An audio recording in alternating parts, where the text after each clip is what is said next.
కత్తి యుద్ధంలోని 4 అంకానికి సంబంధించిన వివరాలను చిత్రం రూపంలో గీసిన విక్రమ్ ఆ చిత్రపటాన్ని తీసుకుని వేలం వేయటానికి పెద్ద అంగడికి వెళతాడు. అక్కడ అది చూసి ఆశ్చర్యపోయిన ముసలాయన వీర్రాజు ఆ చిత్రపటం వేసిన కుర్రాడిని చూపించమని కొడుకు బైర్రాజును అడుగుతాడు. దాంతో విక్రమ్ దగ్గరికి వీర్రాజుని తీసుకువెళతాడు బైర్రాజు. అతిథి గృహంలో విక్రమ్ సేద తీరుతూ ఉంటే అక్కడ రాజమహల్లో రాజ్యలక్ష్మి, ప్రతాప్, కళావతి అవమాన భారంతో రగిలిపోతూ ఉన్నారు. మీరు కూడా ఏంటక్కా వాళ్లను అలా వదిలేశావు అని కోపంగా అంది రాజ్యలక్ష్మి. తప్పు మనవైపున్నప్పుడు ఇంకేం చెయ్యాలి, మన ప్రతాప్ అలా చేస్తుండాల్సింది కాదు అని సర్ది చెప్పబోయింది కళావతి. కాని ఆమె మాటలను మధ్యలోనే ఆపేస్తూ, మీరేనా ఇలా మాట్లాడుతుంది?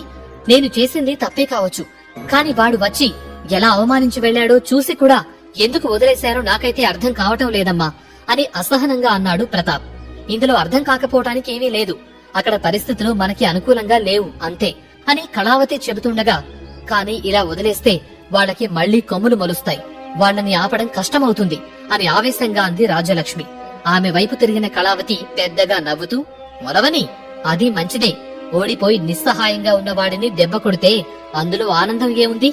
గెలుస్తానని ఆత్మవిశ్వాసంతో ఉన్న సమయంలో వాడు గెలుస్తున్నాడు అనుకునే ఆఖరి నిమిషంలో వాణ్ణి గట్టి దెబ్బ కొట్టి ఆ విజయాన్ని లాక్కుంటే మళ్లీ జీవితంలో కోలుకోలేరు. అందుకోసమే ఇప్పుడు వాడిని వదిలేశాను. కొన్ని నెలల్లో ఎలాగూ పోటీ ఉందిగా, చూద్దాం ఎక్కడికి పోతాడు అని అంది. అది కూడా సమంజసమే అని అక్కడున్న వాళ్ళకి అనిపించింది. కాని ప్రస్తుతం విక్రమ్ ని ఏమీ అనకుండా వదిలేయటం వాళ్ళు జీర్ణించుకోలేకపోతున్నారు. కాకపోతే కళావతికి ఎదురు మాట్లాడలేక మౌనం వహించారు. ఇక్కడ వీళ్లు విక్రమ్ మీద పన్నాగాలు పన్నుతూ ఉంటే మరోవైపు విక్రమ్ ని అంగడిలోకి పంపిన వీరబాహు వెంటనే తన అనుచరులిద్దరినీ పిలిపించాడు. ఆ ఇద్దరి ప్రత్యేకత ఏమిటంటే ఎంతమందిలో ఉన్నా ఎవరికి అనుమానం రాకుండా వాళ్లు అనుకున్న మనిషిని చంపుతారు. ఆ ఇద్దరు అతని దగ్గరకు రాగానే నెమ్మదిగా కేవలం వాళ్లకు మాత్రమే వినపడేలా మాట్లాడుతూ, నేను మనిషిని చూపిస్తాను, అతన్ని మీరు చంపాలి, కాని అతను సాధారణ మనిషి కాదు, ఎట్టి పరిస్థితుల్లో మన గురించి బయటకి రాకూడదు, జాగ్రత్త అని అతని గురించి వివరించాడు వీరబాహు. సరే నాయక, తమరి ఆజ్ఞ అని వాళ్లు చెప్పడంతో, సరే నా వెనకే రండి, దూరం నుండి అతన్ని చూపిస్తాను అని బయటకి నడిచాడు వీరబాహు. ఇదిలా ఉంటే తన స్థావరానికి దగ్గరలో ఉన్న నది ఒడ్డున కూర్చుని చల్లగాలిని ఆస్వాదిస్తూ ఉంది ఆరావళి. నదీ తరంగాల మీద నుండి వస్తున్న గాలికి సేద తీరుతుండగా అక్కడికి వచ్చిన సేతుపతి, దేవి ఆ దొంగల ముఠా నాయకుడిని తీసుకువచ్చారు అని చెప్పాడు. అయితే ఆ మాటలను పట్టించుకోకుండా ప్రశాంతంగా నిలకడగా కదిలే నది కంటే కొండల్లో కోనల్లో రాళ్ల మధ్య గలగలమని శబ్దం చేస్తూ ప్రయాణించే నది చాలా అందంగా ఉంటుంది కదా అంటూ నవ్వింది. ఆమె మాటలు అర్థం కాని సేతుపతి మౌనంగా ఉండిపోయాడు. అది అర్థం చేసుకున్న ఆరావళి, ఈ 200 సంవత్సరాలు నాకు ఏ ఎదురు లేకుండా ప్రశాంతంగా గడిచిపోయింది. నిజం చెప్పాలంటే నాకే అప్పుడప్పుడు విసుగ్గా అనిపిస్తూ ఉండేది. మనిషికి కావలసినవన్నీ దొరికి అంతా సంతోషమే ఉన్నా కూడా జీవితం విస్తారంగా ఉంటుంది.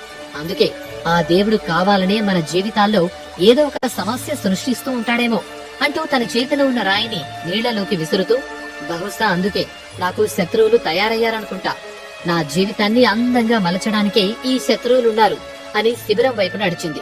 ఆ శిబిరంలో భయంతో చెమటలు పట్టి బిక్కుబిక్కుమంటూ నిల్చున్న దొంగల ముఠా నాయకుడు ఆరావళి అక్కడికి రాగానే, దేవి మన్నించు తల్లి, ఏదో చిన్న దారి దొంగతనాలు చేసుకుంటూ బతుకుతున్న వాళ్ళం, మా మీద దయసూపండి తల్లి అంటూ ఆమె కాళ్ల మీద పడ్డాడు. ఆరావళి ఆసనం మీద కూర్చుంటూ, నువ్వు చెప్పాల్సిందేమైనా ఉందా అని గంభీరంగా అడిగింది. ఆ మాటతో ఆరావళి వైపు తిరిగి, మొత్తం చెప్తాను దేవి అంటూ మొదటి నుండి చూసిందంతా చెప్పి, దయుంచి మమ్మల్ని ఒగ్గేయండి దేవి అంటూ కన్నీళ్లు కార్చాడు ముఠా నాయకుడు. అంతా విని ఓ క్షణం ఆలోచించిన ఆరావళి, నాకోసం ఒక పని చేస్తావా అని అడిగి అతడు సరే అనటంతో, సేతుపతిని చంపేయ్ అంటూ నవ్వింది. సేతుపతి, ఆ ముఠా నాయకుడు ఇద్దరూ దిగ్భ్రాంతితో ఒకరి ముఖాలు ఒకరు చూసుకున్నారు. వెంటనే ఆమె నవ్వు చూసి సరదాగా అంటుందేమో అనుకున్నారు. కాని ఆరావళి మాత్రం వెంటనే తన పక్కనే ఉన్న కత్తి తీసి ముఠా నాయకుడి వైపు విసరగానే ఆ కత్తిని తీసుకున్నాడు ముఠా నాయకుడు. అతన్ని చూసి సేతుపతి కూడా వెంటనే కత్తి తీసి సిద్ధమయ్యాడు. ఇద్దరి మధ్య హోరాహోరీగా కత్తి యుద్ధం సాగుతోంది. ఒకరిని మించి మరొకరు పోటాపోటీగా యుద్ధం చేస్తున్నారు. అంతలో ఒకేసారి ఇద్దరి చేతుల్లో నుండి కత్తులు కింద పడ్డాయి. అప్పుడే, ఇక చాలు ఆపండి అని ఆరావళి అనటంతో కింద పడ్డ తమ కత్తులను తీసుకుని ఒకరినొకరు అభివాదం చేసి నిలబడ్డారు. అప్పటిదాకా యుద్ధం చేయడంతో ఊపిరి బలంగా పీల్చుకుంటున్నారు. ఆ పీల్చుకునే శబ్దం అక్కడ స్పష్టంగా వినిపిస్తోంది.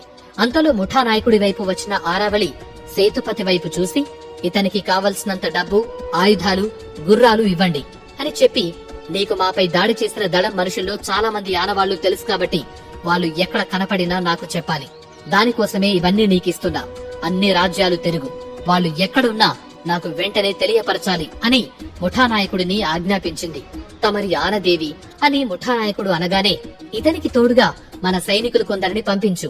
ఇకపై వారు కూడా వీరి ముఠా సభ్యులలాగానే ఉండాలి. ఎప్పటికప్పుడు నాకు వర్తమానం అందుతూ ఉండాలి అని సేతుపతికి చెప్పింది ఆరావళి. ఆమె మాటల్లో భావం అర్థం చేసుకున్న సేతుపతి, అలాగే దేవి, ఏర్పాట్లు చేస్తాను అని ఆ ముఠానాయకుడిని తీసుకుని వెళ్లిపోయాడు. వాళ్ళలా వెళ్లిపోగానే తన ఆసనంలో కూర్చుని కళ్లు మూసుకుంది ఆరావళి. ఆమె కళ్ల ముందు విక్రమ్ రూపం మెదలింది. విక్రమ్, విక్రమ్ వీరదళం అని ఒకసారి మనసులో అనుకుని తనలో తానే నవ్వుకుంది ఆరావళి. మరోవైపు అంగడి లోపలికి విక్రమ్ వెళ్లిన దగ్గర నుండి అతనెప్పుడు బయటకు వస్తాడా అని ఎదురు చూస్తూ ఉన్నాడు కళావతి నియమించిన వేగు. నిజానికి అంగడి లోపలికి వెళ్దామనుకున్నాడు. కాని తనలాంటి వాళ్లను ఆ అంగడి గుమ్మం కూడా తొక్కనివ్వరని అర్థమై బయటే ఉండి విక్రమ్ కోసం వేచి చూస్తున్నాడు. ఇక అంగడి లోపల ఉన్న విక్రమ్ ఆలోచనల్లో మునిగిపోయాడు. అంతలో ఒక చేత్తో కర్ర పట్టుకుని మరో చేతిని బైర్రాజు భుజం మీద పెట్టి నడుస్తూ లోపలికొచ్చాడు వీర్రాజు. ఆయన్ని చూడగానే పైకి లేచి నమస్కరించాడు విక్రమ్. కూర్చో నాయనా అని విక్రమ్ కి చెప్పి మెల్లగా వెళ్లి ఒక కుర్చీలో కూర్చున్నాడు వీర్రాజు. మీరు తెచ్చిన చిత్రం చూశాను. వెలకట్టలేని చిత్రం అది. కాని అది మీకెక్కడిది? ఎవరిచ్చారనే ప్రశ్నలు నేను వేయను. నాకు కావలసింది వ్యాపారం మాత్రమే అని బైరాజు వైపు తిరిగి, పెద్దవాళ్లందరికీ వర్తమానం పంపు. అత్యంత విలువైన వస్తువును వేలం వేస్తున్నామని ప్రకటన చేయి అని చెప్పి వేలం జరిగే సమయంలో పిలుస్తామని విక్రమ్ కి చెప్పి అక్కడి నుండి కదిలాడు వీర్రాజు.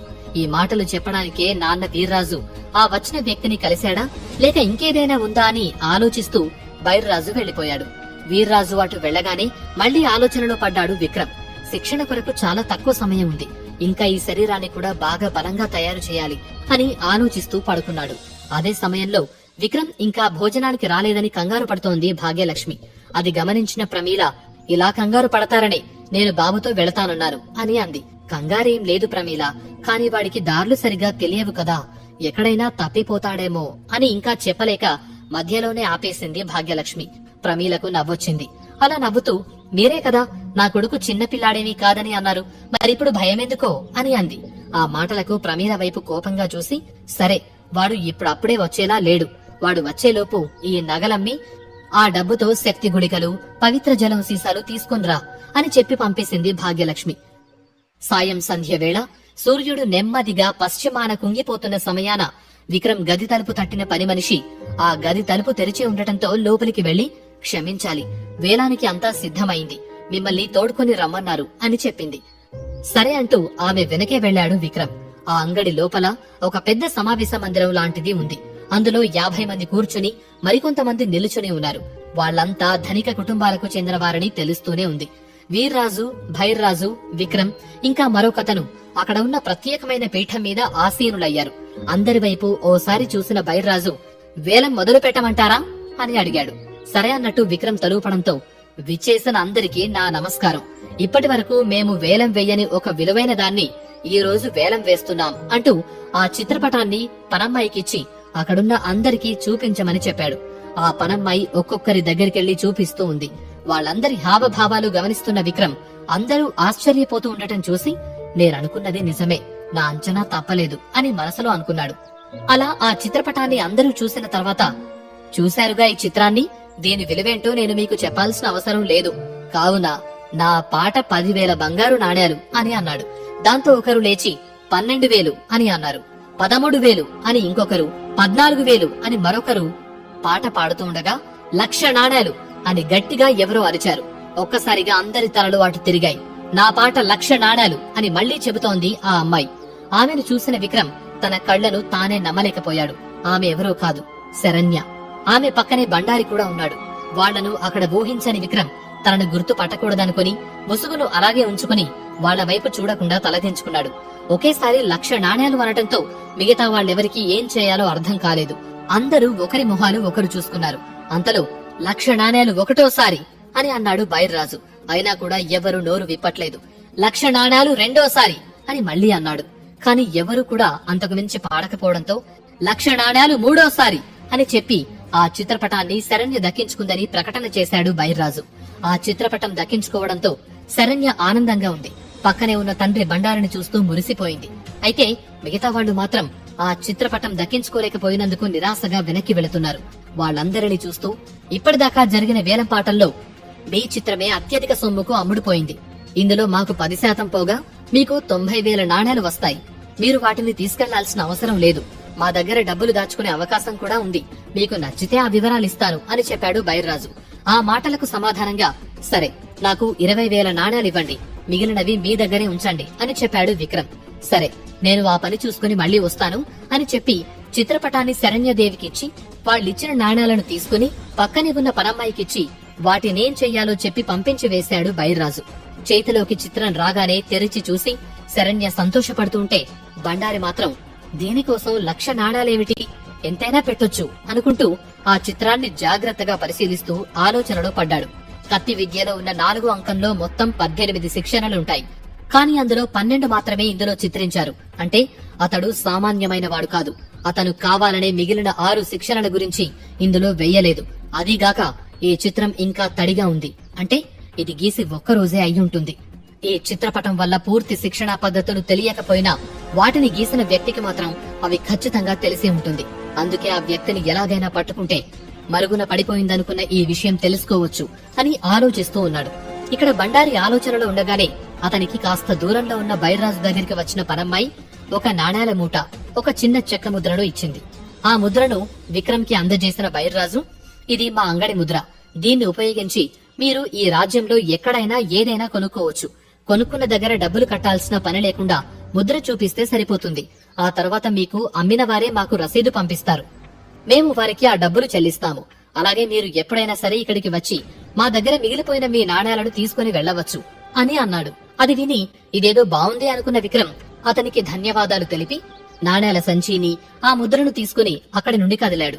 అయితే విక్రమ్ నే గమనిస్తూ ఉన్న శరణ్యకి అతను ఆమెను దాటి కాస్త ముందుకు వెళ్లగానే విక్రమ్ వీపు భాగం కనిపించింది. అది చూడగానే ఎక్కడో చూసిన అనుమానం కలిగింది. కాని ఎక్కడో గుర్తు రాలేదు. అవేవీ పట్టించుకోకుండా బయటకొచ్చిన విక్రమ్ ని కళావతి నియమించిన వేగు అనుసరించాడు. విక్రమ్ ని, ఆ వేగుని మరో 2 చాటుగా అనుసరిస్తూ వస్తున్నారు. శక్తి గుళికలు, పవిత్ర జలం సీసాలు కొనటానికి చీకటి పడే వరకు ఆ ప్రదేశాలు మొత్తం తిరుగుతూనే ఉన్నాడు విక్రమ్. ఎక్కడా కూడా అవి దొరక్కపోవడంతో ఏం చెయ్యాలో అర్థం కాక ఓ దుకాణం ముందు కూర్చున్నాడు. అంతలో అతనికి వీరబాహు గుర్తుకొచ్చాడు. వీరబాహుకు శక్తి గుళికల గురించి, పవిత్ర జలం సీసాల గురించి తెలిసే అవకాశం ఉందని అతన్ని కలుసుకుందాం అనుకున్నాడు. అంతలోనే అతని వెనక నుండే భుజం మీద చెయ్యి వేసిన వీరబాహు, నాతో రండి అంటూ విక్రమ్ చెయ్యి పట్టుకుని రద్దీ తక్కువగా ఉండి చీకటిగా ఉన్న సందులోకి లాక్కుని వెళ్లాడు. విక్రమ్ ఆశ్చర్యపోయాడు. ఏంటండి, ఏమైంది అని ఆత్రుతగా అడిగాడు. కాని వీరబాహు ఏమీ చెప్పకుండా కన్నార్పకుండా విక్రమ్ వెనుక వైపు చూస్తూనే ఉన్నాడు. అక్కడేం జరుగుతుందో తెలియక విక్రమ్ కూడా అటువైపు తిరిగాడు. అంతే, నమ్మలేకపోయాడు. దిగ్భ్రాంతికి గురై చూస్తూ ఉండిపోయాడు. అక్కడ విక్రమ్ ఏం చూశాడు? వీరబాహు విక్రమ్ కి సాయం చేస్తాడా? కళావతి వేగు ఏం చేయనున్నాడు?